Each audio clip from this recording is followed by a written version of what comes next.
استغفر الله العظيم استغفر الله العظيم استغفر الله العظيم الذي لا إله إلا هو الحي القيوم وأتوب إليه.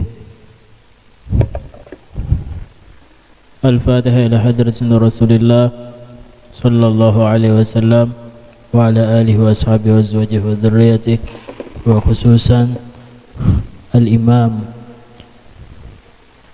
أبو حامد محمد بن محمد الغزالي والدينا والديهم وأمواتنا وأمواتهم وأموات المسلمين أجمعين.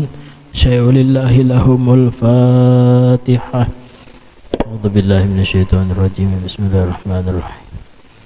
الحمد لله رب العالمين الرحمن الرحيم مالك يوم الدين. إياك نعبد وإياك نستعين اهدنا الصراط المستقيم صراط الذين أنعمت عليهم غير المغضوب عليهم ولا الضالين آمين. بسم الله الرحمن الرحيم. الحمد لله رب العالمين وبه نستعين على أمور الدنيا والدين. أشهد أن لا إله إلا الله وحده لا شريك له وأشهد أن محمدا عبده ورسوله. اللهم صل وسلم وبارك على سيدنا محمد وعلى آله وصحبه أجمعين. أما بعد. قال المؤلف رحمه الله تعالى ونفعنا به وبعلومه في الدارين آمين. Alhamdulillah, sama-sama kita bersyukur kepada Allah Subhanahu wa taala karena dengan berkat limpahan karunia, taufik serta hidayahnya kita dapat berkumpul di tempat yang mulia, di hari yang mulia, dan semoga kita semua dimuliakan oleh Allah Subhanahu wa taala.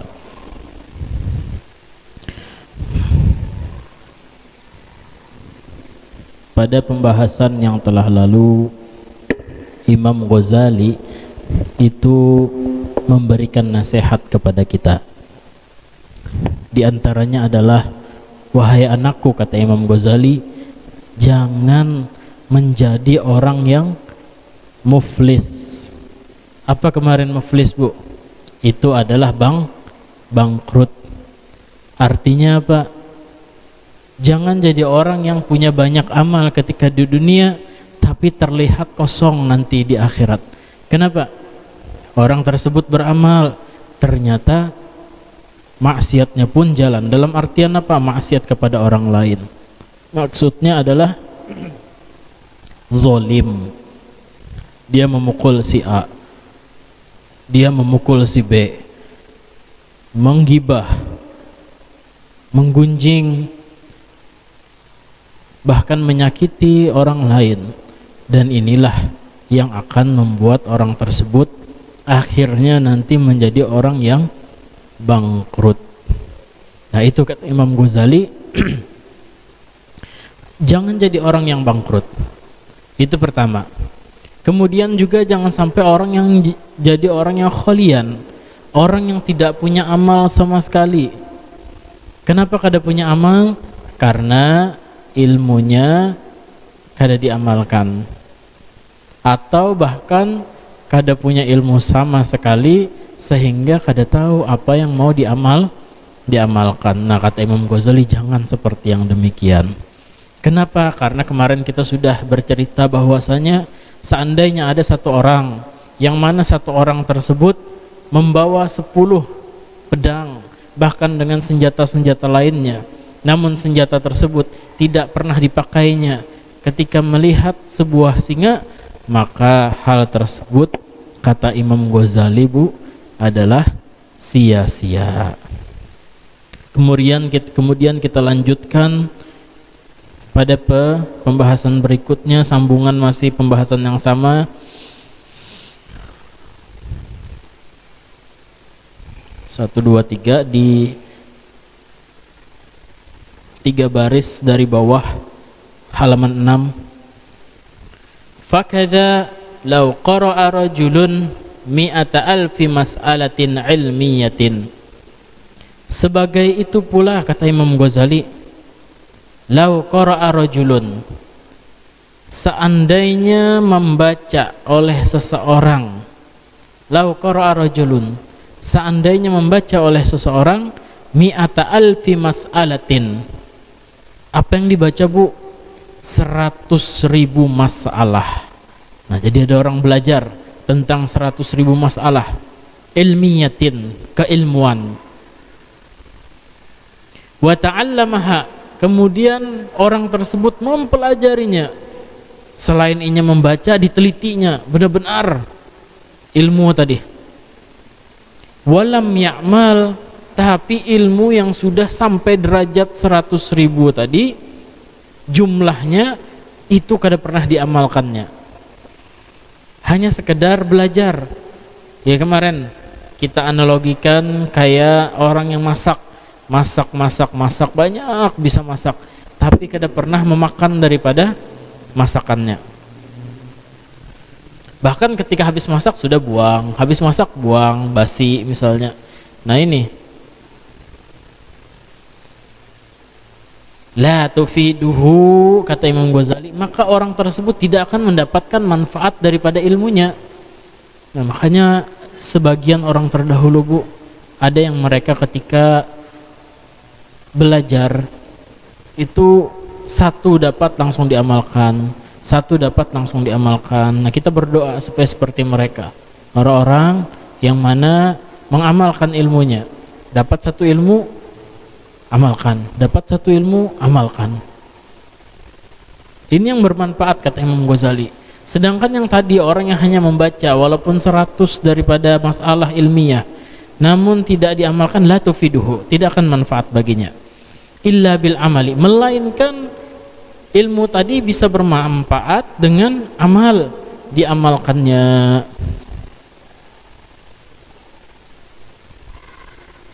Kita belajar misalnya tentang keutamaan sedekah. Sedekah mencegah daripada terkena musibah ataupun bala. Tapi kita kada pernah misalnya malas untuk bersedekah, kada mau bersedekah misalnya. Nah, maka itu sekedar pengetahuan, tidak akan bermanfaat pengetahuan tadi kecuali ketika kita mengamalkan. Kada tahu, kita kada terasa. Wa mithluhu aidan, ada lagi nih perumpamaan, kata Imam Ghazali. Wa mithluhu aidan, dan perumpamaan berikutnya, lau kana li rajulin, seandainya ada seseorang, hararatun, mengalami sakit panas, wa maradun, dan sakit. Ada orang, kata beliau, badannya panas, selain panas badannya pun sakit. Sakitnya sakit apa, Bu? Sofrawiyun. Nah, penyakit apa namanya? Sofrawiyun. Yakunu ilajuhu bisukanjabin wal kashkab. Obatnya ada. Obatnya bisukanjabin wal kashkab. Ini ramuan. Ramuan, kalau sukanjabin itu sejenis tumbuhan. Kashkab itu madu dicampur apa gitu, ada campurannya. Madu dicampur cuka. Nah, obat orang dulu. Mungkin kalau kita sekarang, Bu, lah kayak kecap dicampur jeruk. Nah, kayak gitu, semacam itu. Untuk apa, batukan, apa sakit batuk misalnya. Maka apa? Maka obatnya ini ada dua. Tapi fala yahsulul bur'u, tidak akan dia mendapatkan yang namanya kesembuhan. Dia tidak akan mendapatkan kesembuhan illa bisti'maliha, melainkan dia harus memakannya daripada obat tadi. Nah, ini kita sakit, kata dokter, kamu bisa sembuh tapi makan obat paracetamol misalnya, sakit kepala. Kita cuman minta tahu aja, dok, apa obatnya untuk sakit kepala, itu ilmu bagi kita. Kata dokter, minum paracetamol. Dan ternyata kita kada mau makannya. Apakah kita mau sembuh? Kata Imam Ghazali, ya kada mungkin. Nah, ada lagi kata Imam Ghazali, karmi duhzar ritlin hammi bi mi'ai bi yimai. Ini bahasa Persia, Bu. Bahasa Parsi, bahasa Persia. Jadi bukan bahasa Arab nih. Taminu khurin nabashadat shidai. Nah, karmi duhzar ritlin, engkau menakar 100 kati, 100 liter daripada minuman keras. Taminu khurin nabashadat shidai. Namun apa? Engkau tidak akan bisa untuk mabuk kecuali dengan apa? Kecuali dengan meminumnya. Nah, ini perumpamaan lagi. Berapa ratus saja, berapa ribu aja kita menakar daripada minuman-minuman keras, itu tidak akan ataupun tidak bakalan membuat kita mabuk kecuali kalau itu kita minum.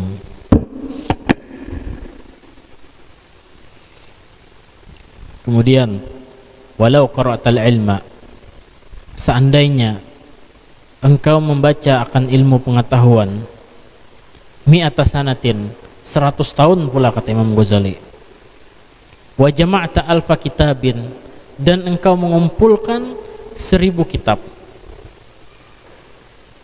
la takunu musta'iddan li rahmatillahi ta'ala illa bil amal. La takunu, tidaklah engkau bisa musta'idan, siap untuk apa, Bu?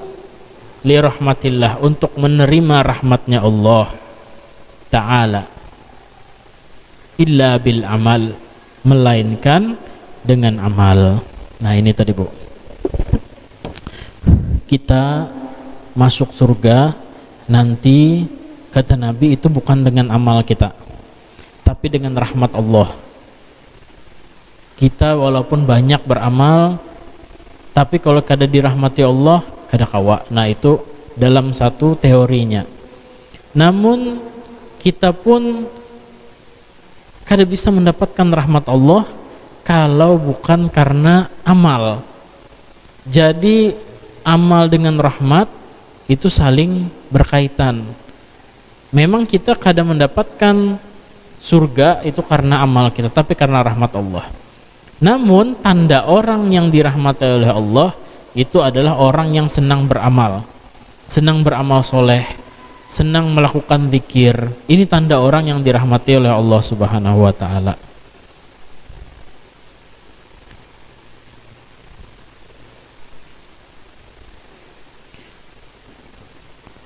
Kemudian wa allaisa lil insani illa ma sa'a, dan tiadalah bagi manusia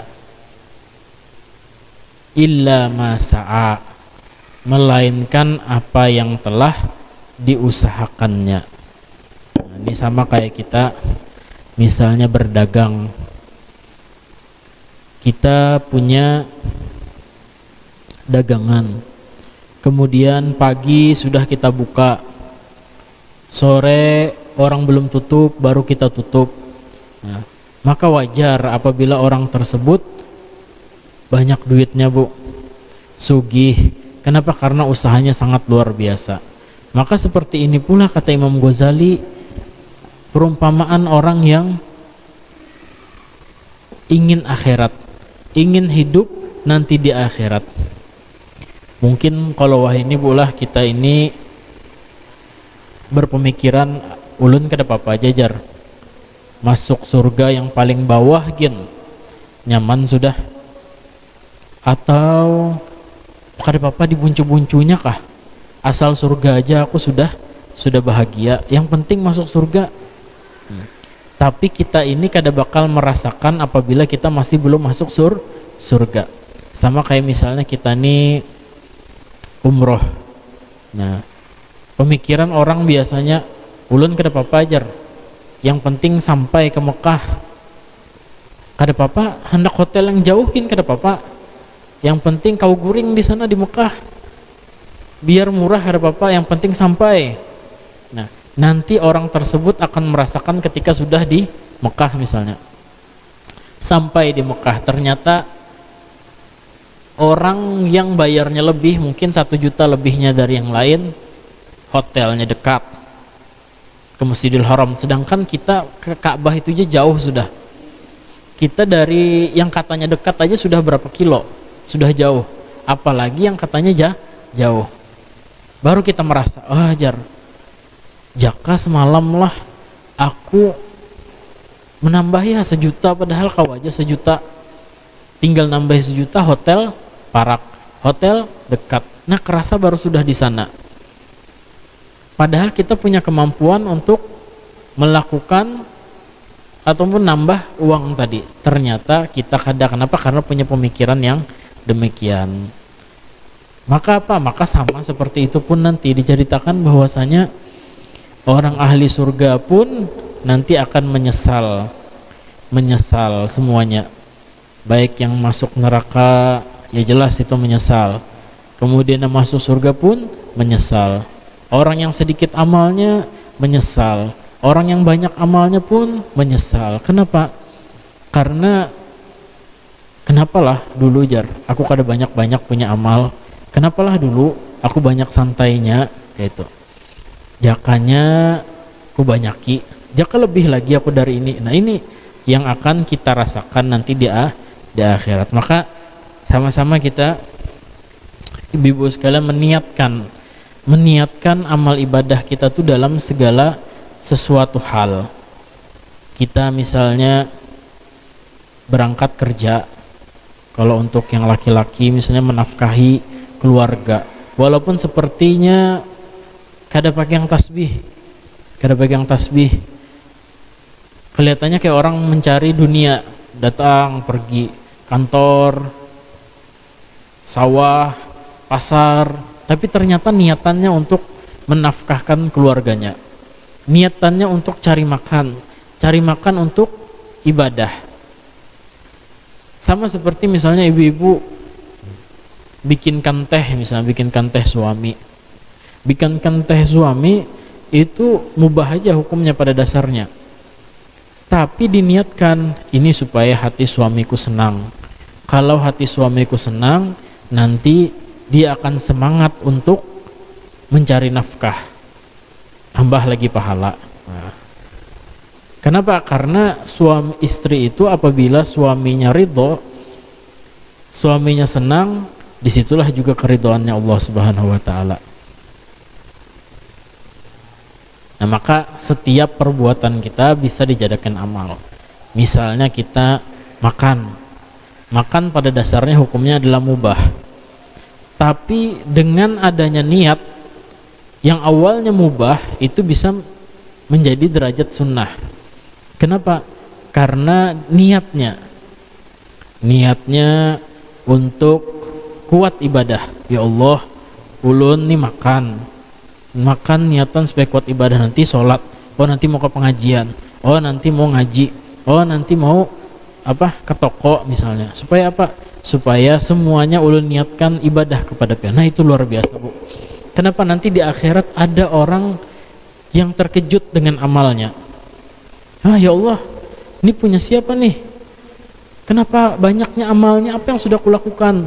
Ternyata orang tersebut selalu berniat, ya Allah, kalau ini. Bahkan ada yang berniat, seandainya ini gandum atau seandainya ini pasir, sebanyak ini adalah emas, maka aku akan sedekahkan. Cuman kayak itu aja, cuman niat aja. Padahal ternyata di akhirat Allah berikan niat sebesar itu.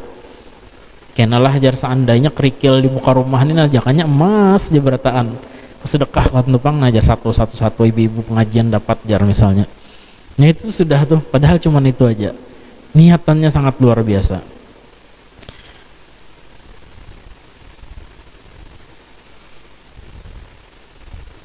Nah jadi lanjutnya wa allaisa lil insan illa ma sa'a, dan tiadalah bagi manusia itu illa ma sa'a, melainkan apa yang telah ia usahakan. Ya tadi kalau misalnya dalam usaha orang tersebut cangkal, bagus kerjanya, pasti ekonominya akan meningkat.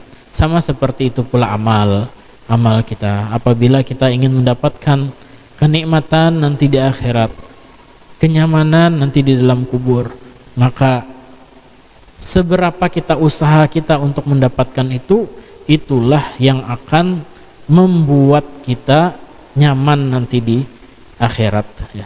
Kayak misalnya pian nih Bu, duduk di sini padahal cuman duduk, apakah cuman duduk tapi niatnya sahajaku beriktikaf di ini masjid.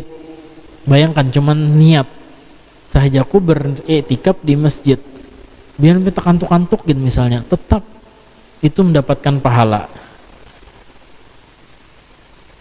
Beramal namanya. Padahal cuman duduk di masjid aja, berkipas misalnya, tapi niatannya iktikaf. Nih luar biasanya. Jadi nanti kita di akhirat melihat bahwasanya seberapa kerjaan kita yang zahir itulah yang akan kita terima. Namun kata Nabi SAW, nanti amal kita itu akan terputus semuanya, melainkan 3.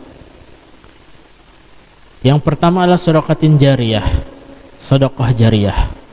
Nah ini kada bakalan putus. Misalnya pian mewakafkan apa di masjid ini, atau pernah dulu nyumbang apa semen, selama masjid ini masih dipakai orang, seitu juga walaupun kita semua sudah meninggal dunia. Kemudian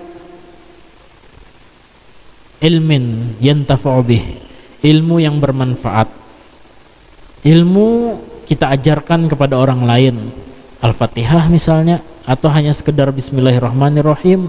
Kita sudah meninggal dunia tapi orang tadi terus mengajarkan kepada orang lain, maka ini pun akan mengalir terus sampai kita wafat, sampai kita ke alam barzakh. Kemudian yang terakhir, apa kata Nabi? Itu adalah anak yang soleh. Waldin soleh yad'ulah, anak yang soleh yang selalu mendoakan kedua orang tuanya. Nah ini tadi. Nah jadi pertama, secara zahir kita akan mendapatkan apa yang kita usahakan. Kedua, kita bisa nabung, kita bisa investasi daripada amal tadi. Dengan apa? Dengan kita memiliki sedekah jariyah yang terus mengalir. Kemudian kita punya ilmu yang kita ajarkan kepada orang lain. Kemudian kita punya anak, yang mana anak tersebut soleh, yang selalu mendoakan kedua orang tuanya. Nah pada kesimpulannya, segala sesuatu yang kita kerjakan itu akan kita dapatkan balasannya sesuai dengan kadar apa yang telah kita kerjakan. Nah, mudah-mudahan dengan berkumpulnya kita hari ini, Allah Subhanahu wa taala ampunkan dosa kita. Allah Subhanahu wa taala ampunkan dosa kedua orang tua kita. Allah Subhanahu wa taala kabulkan hajat kita dunia dan akhirat. Allah Subhanahu wa taala matikan kita dalam keadaan beriman, husnul khatimah. Wa ala hadhihi niyyah wa ala kulli salih wa ala hadratin nabi al-fatihah.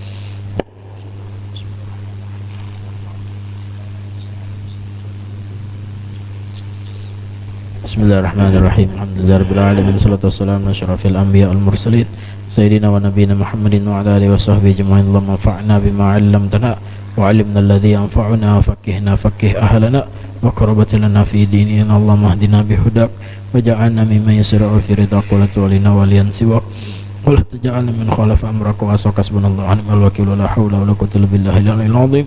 Sallallahu alaihi wa sallam Muhammadin wa ala alihi wa sahbihi. Alhamdulillahirabbil alamin. Taqabbalallahu minkum.